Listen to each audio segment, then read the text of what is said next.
Football सामन्याच्या वेळी कोल्हापूरमध्ये जोरदार राडा झालेला आहे। 25 जणांवरती गुन्हे दाखल झालेले आहेत। पीटीएम विरुद्ध शिवाजी तरुण मंडळ या सामन्याच्या दरम्यान हा राडा झाला। मैदानामध्ये खेळाडू आणि प्रेक्षक गॅलरीमध्ये समर्थक जोरदार भिडलेले आहेत।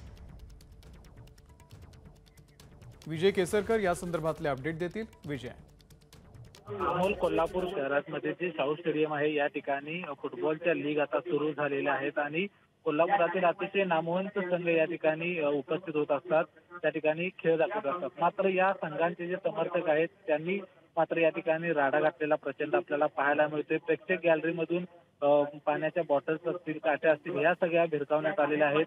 त्याची दृश्य आपण बघतोय की कशा पद्धतीने हे सगळे समर्थक आहेत ते एकमेकांमध्ये भिडलेले आहेत। कोल्हापूरमध्ये फुटबॉल हा खूप मोठ्या प्रमाणात खेळला जातो। क्रिकेटपेक्षा फुटबॉलचा जी क्रेज आहे ती कोल्हापूर शहरामध्ये प्रचंड आहे आणि अशा वेळी समर्थक एकमेकांमध्ये भिडणे हे जे ज्येष्ठ खेळाडू आहेत त्यांना अजिबात आवडलेलं नाही। मात्र आता पोलिसांनी कारवाई करत 25 जणांच्या वरती गुन्हे दाखल केले आहेत। हा बोल विजय, धन्यवाद या माहितीबद्दल।